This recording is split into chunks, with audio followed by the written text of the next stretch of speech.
A strong finish to the year or the first step to the championship. Our team takes you live to Dallas with the Clemson Tigers and with the Gamecocks in Charlotte. The road to victory starts now. Good evening, everybody, and welcome to Dallas, Texas for the Road to Victory, our special one-hour look at the postseason bowl games for both Clemson and South Carolina. Both games set to be played on Saturday afternoon. Of course, Clemson going to be playing right here in Dallas as they take on Notre Dame in the national semifinal over at the Cotton Bowl. South Carolina, meanwhile, going just a little bit up the road as they'll take on Virginia in Charlotte at the Belk Bowl. We have live team coverage from both areas coming up for you tonight. Chris Obarski is live in Charlotte. He's joined in the Queen City by our Rob Way, and Abby O'Brien is here with me in the Lone Star State with the Tigers. We're going to hear from each of them in just a few moments. But let's start our live coverage right here in Dallas. The big news we found out just a little bit over an hour ago. Dexter Lawrence and two other Clemson players had their suspensions by the NCAA upheld tonight, meaning any of the players, I should say, are going to be allowed to play in that national semifinal game against Notre Dame coming up on Saturday. Now, both teams were over at AT&T Stadium this afternoon, and even though they take part in Media Day, even though taking part in the event was optional for all players, Lawrence was set up just like the rest of his teammates, ready to answer questions about the suspension as soon as the day kicked off. He didn't know about the results when he spoke, but he said whatever the result of that B sample test was, he was at peace with it. I can say I'm not the type of guy to do a selfish act like that. I have too much pride. You know, I love this team and my family too much to even think about putting a substance like that in my body. I don't know where it came from. I don't know how it got there. You know, I was raised different. If I did do it, I own up to it. But I mean, all I can say, I honestly don't know where it come from or how I got it. It's just there, and I mean, there's nothing I can really do about it. Right? You just see how close-knit this team is, and, you know, Coach Sweeney is a player coach, so, you know, he trusts me. He trusts all the guys, you know. He listened to us, and he know that I'm the type of guy not to do anything like that, or the other two guys, the type of guys not to do anything like that. Like, it just doesn't make any sense, and we all trying to figure it out, but, you know, we just don't know how it got there or where it came from. I'll tell you, Lawrence impressed a lot of people today just by being willing to go in front of everyone and talk earlier this morning. But now we wait to see how Clemson responds to this news. In a release by Athletic Director Dan Radakovich earlier tonight, he said the school was exploring all of their options, including possibly filing an appeal. But as I said, this is not the only game going on Saturday. South Carolina going to be in action in the Belk Bowl as they take on Virginia in Charlotte. Let's go now live to Charlotte and join our Chris Obarski. Chris? Kevin, the Tigers are ready. The South Carolina Gamecocks are ready. They are up here in Charlotte for the Belk Bowl. Second straight year they have made it to a bowl game. Casey Crosby told us yesterday just how much this would mean to him and to the team to get another bowl win underneath their belt. Crosby and everyone getting after it today earlier at practice. Not the best of weather, but you got to get the work in, right? It may not be the bowl game the players were hoping for earlier in the season, but they are taking it seriously nonetheless. We're very excited. I mean, to beat the best, you got to go up against the best. I mean, so we ready. Actually, we really plan on beating these guys Saturday, but we had a good prep for practice this week.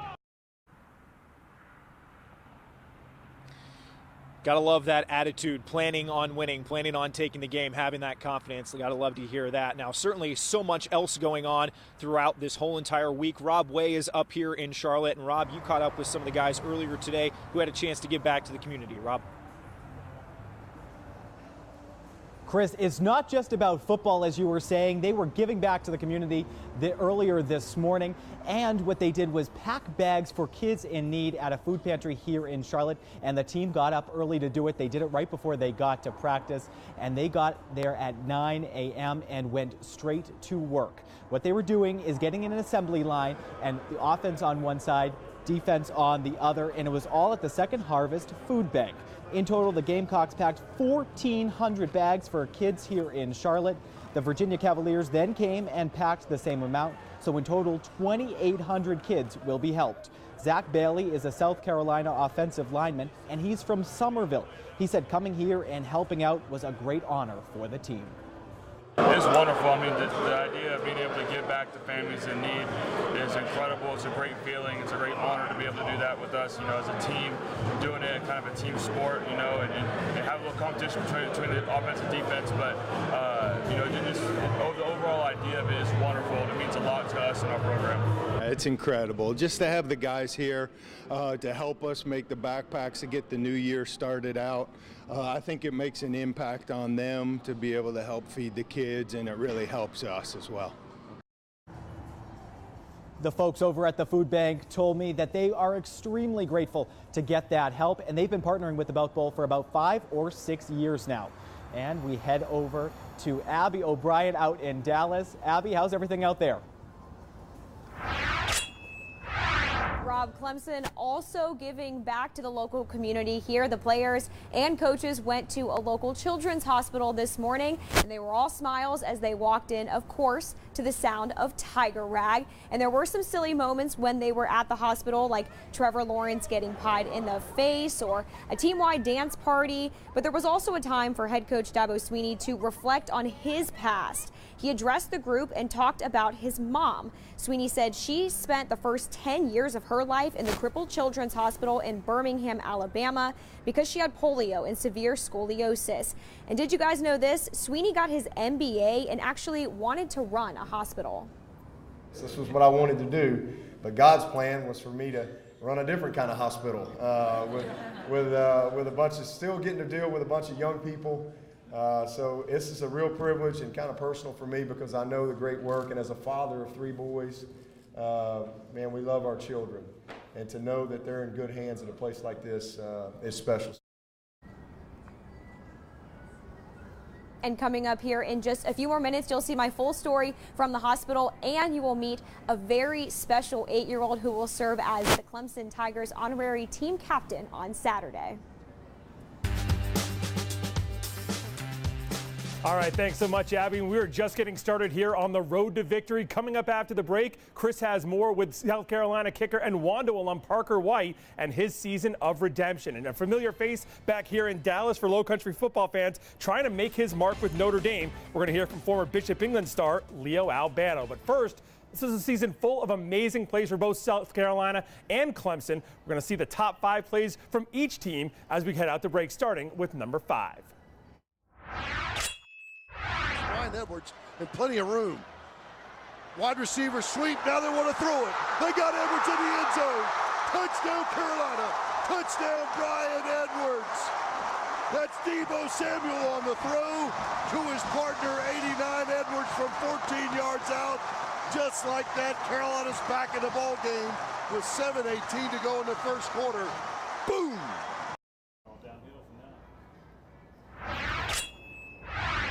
Rolls right side, looks downfield, throws, got Renfro breaking, as he makes the grab, he does! Oh, what a grab at the 30 of Syracuse on the numbers. Cordy was there, 3rd and Renfro, and they hit him for a big, big play. And welcome back to Dallas and the road to victory. Abby O'Brien is still here with me in Texas. And Abby, you mentioned it earlier, but the Tigers players had a special chance today to spend some time with some special kids.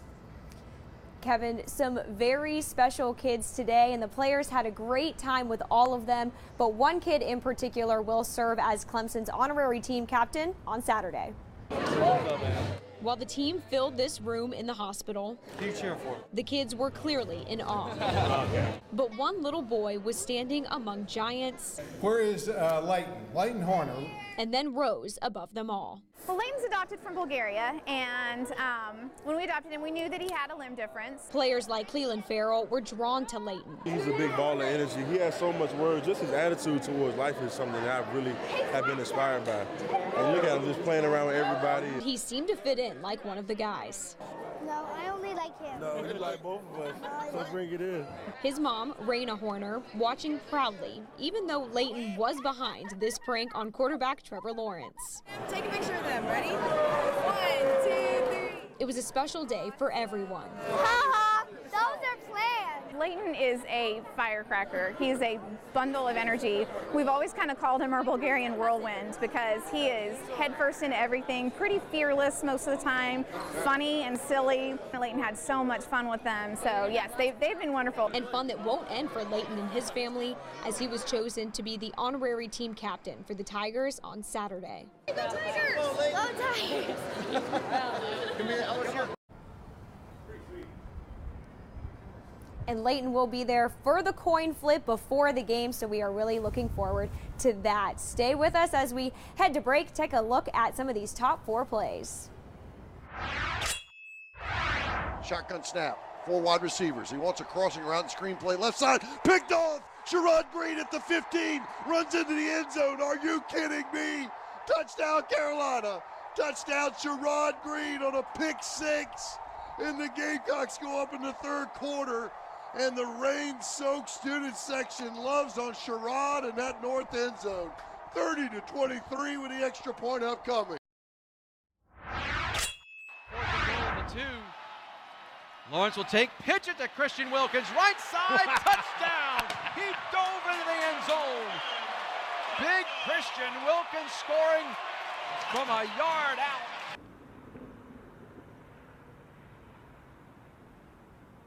Welcome back to the Road to Victory. We are in the shadows of Bank of America Stadium here in Charlotte, South Carolina, and Virginia, of course, playing in the Belk Bowl on Saturday.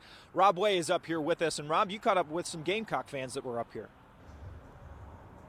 Yeah, and a lot of those fans, Chris, haven't quite made their way up here just yet, and for good reason. As many of you well know, we're only about an hour 15 from Columbia and about 3 hours from Charleston. So a lot of people haven't made that drive just yet, but someone made it 10 years ago and actually never left. His name is James Wolfe. He is the president of the Charlotte Gamecock Club, and he's originally from Charleston. And he turned this place, I'm standing at Flight Bar, turned this place into the Gamecock home. Now, as you can see, this is actually when they were at the Final Four, so a lot of excitement, but you don't need that kind of excitement to actually see what this place is like. You can see all the memorabilia on the walls here. The Charlotte Gamecock Club has over 9,000 alumni involved, and I asked James about what that looks like.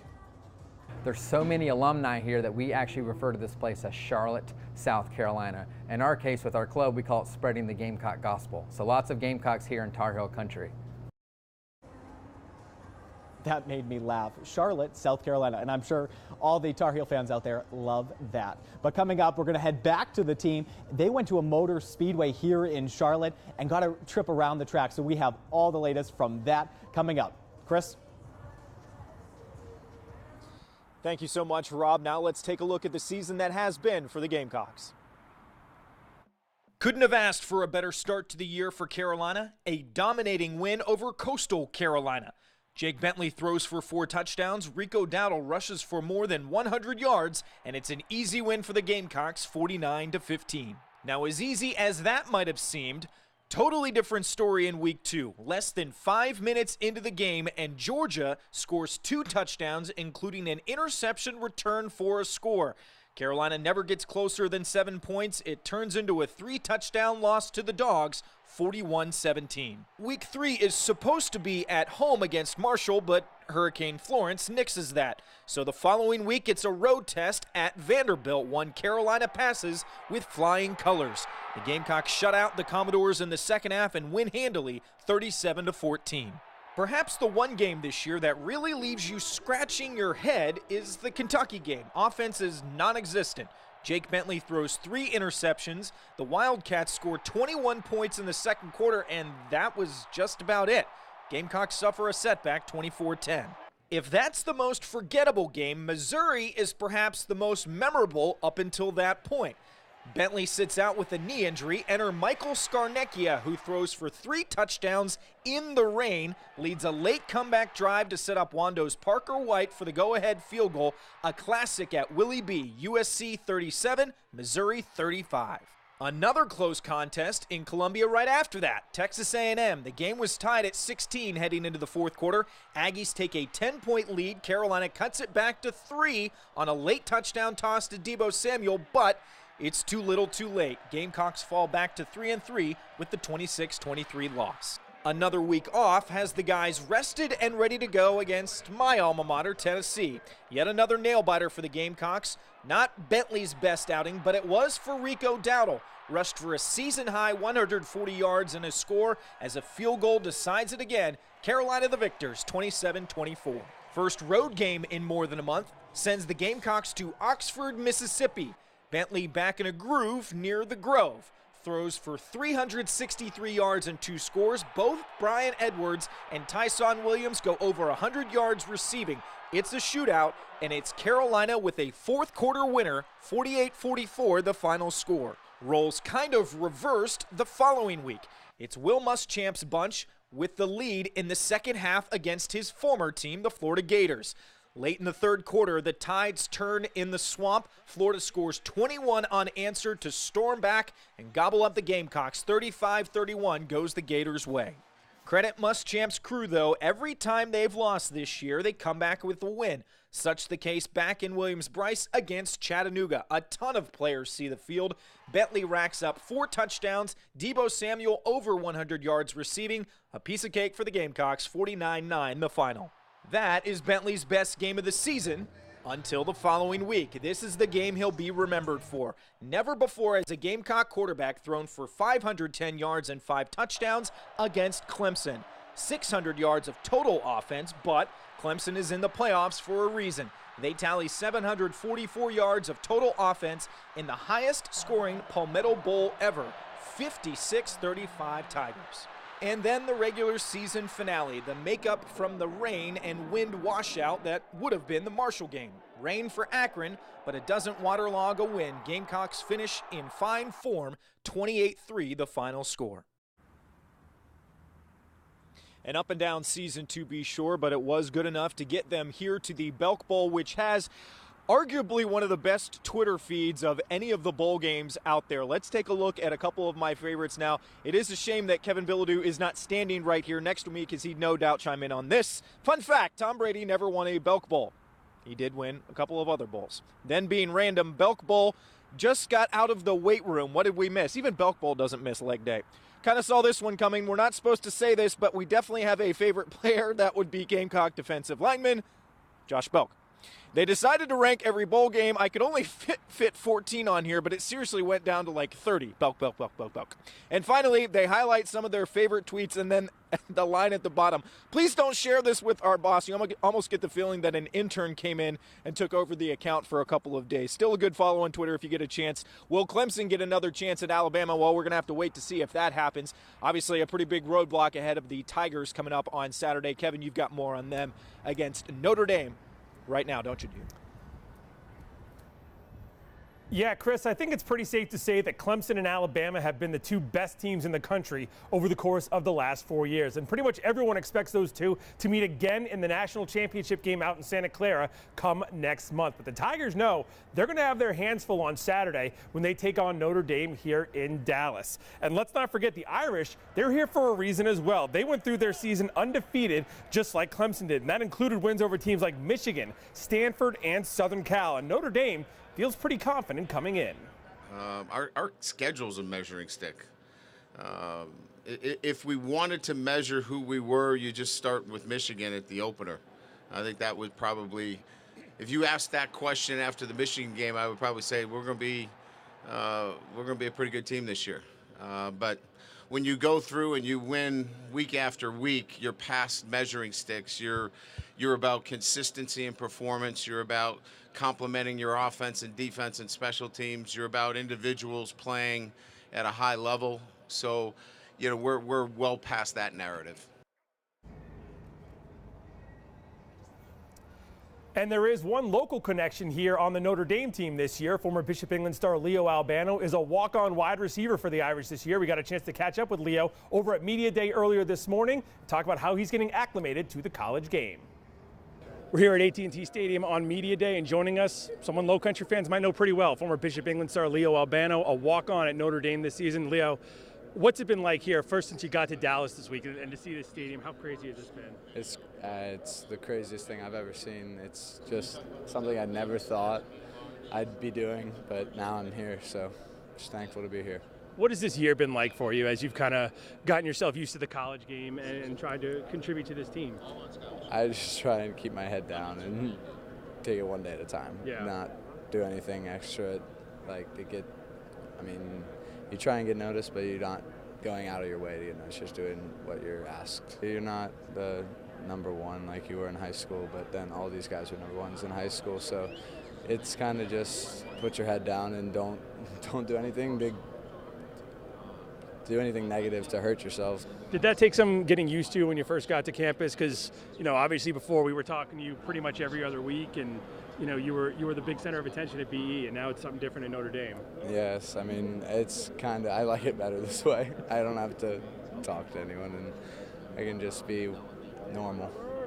How excited are you to get out here on Saturday and just feel this electricity that's going to be here? Oh, it's going to be one of the best moments of my life. I can't hear, so I don't know what you're talking about. And there is still more to come here on the road to victory. Coming up, we'll take a look back on the 2018 season for the Clemson Tigers and see how they got a shot here at the Cotton Bowl against Notre Dame. And we'll go back to Chris live in Charlotte, who has more on Jake Bentley's resurgence this season, calling the shots for the Gamecocks. But first, our top plays countdown continues with number 3.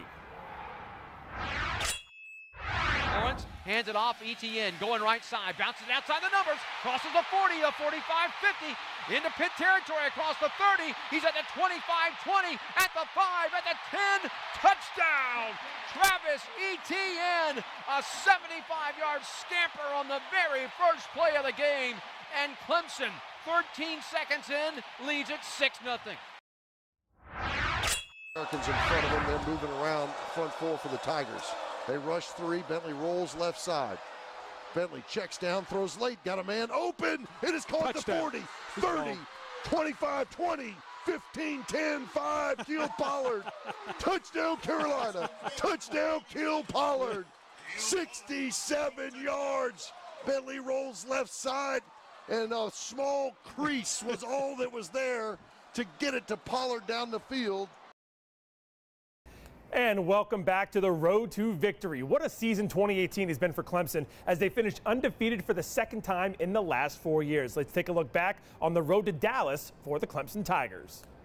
A season that started with high expectations started off about how you would expect. A blowout win over Furman.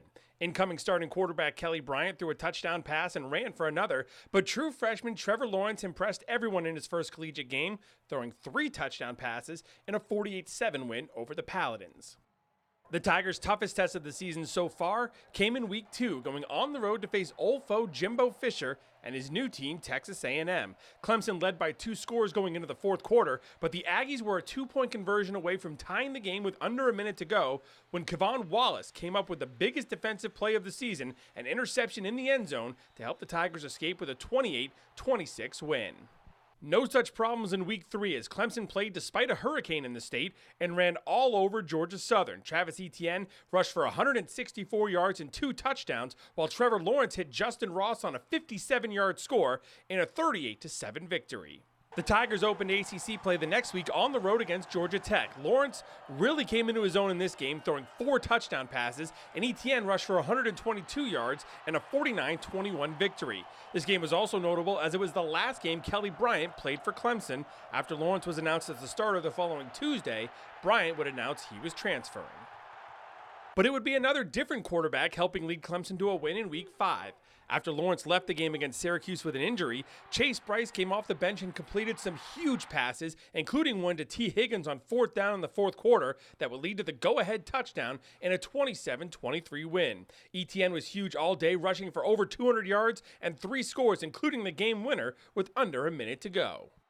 From there, Clemson was firing on all cylinders. The next week, Etienne would rush for 167 yards and 3 touchdowns, and Lawrence would go 20 for 25 with 2 touchdown passes in a 63-3 win over Wake Forest that saw the Tigers gain almost 700 yards of total offense.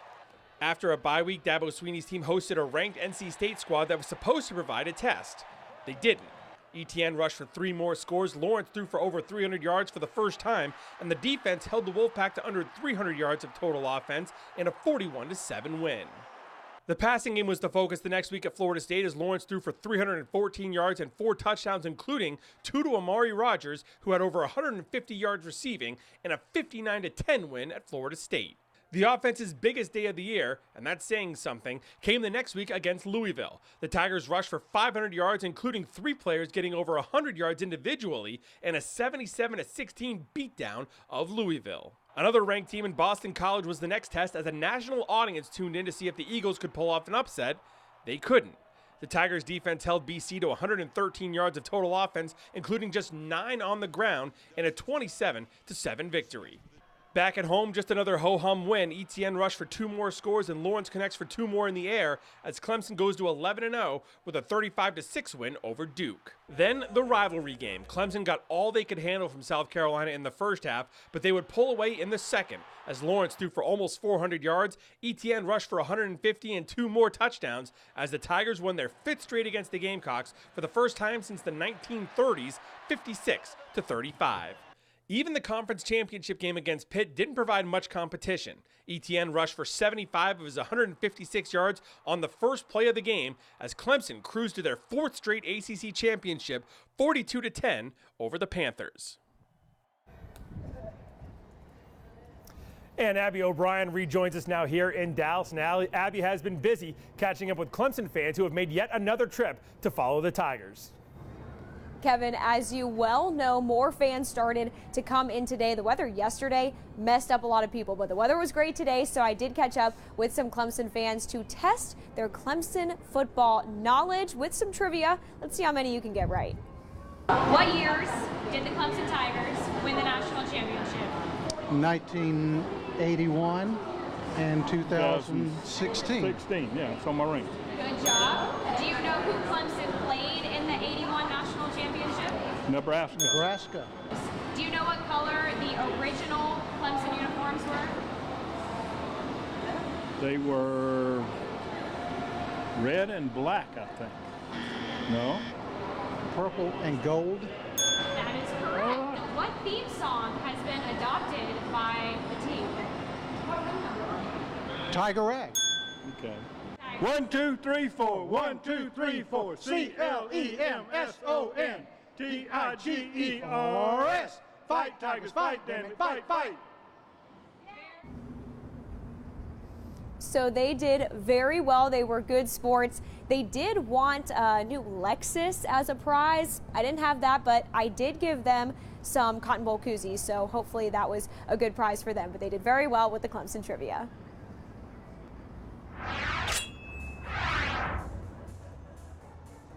To kick off their week here in Charlotte, both South Carolina and Virginia got to have a little fun. They were able to hop in some NASCAR race cars and take some laps around the Charlotte Motor Speedway, and needless to say, they loved it.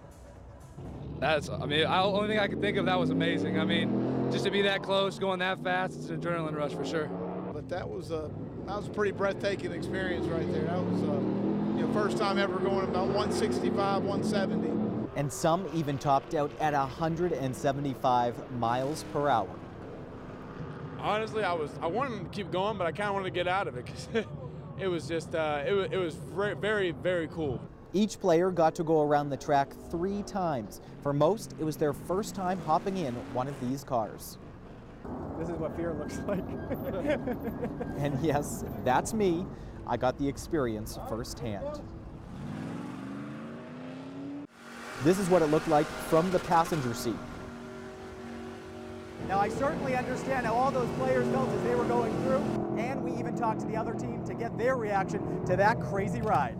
I feel like we was going so fast, we was gonna hit the side, but I think he slowed down a little bit for me. I always wanted to ride in a NASCAR ever since I was a kid, so getting that opportunity now, it was definitely a once-in-a-lifetime experience.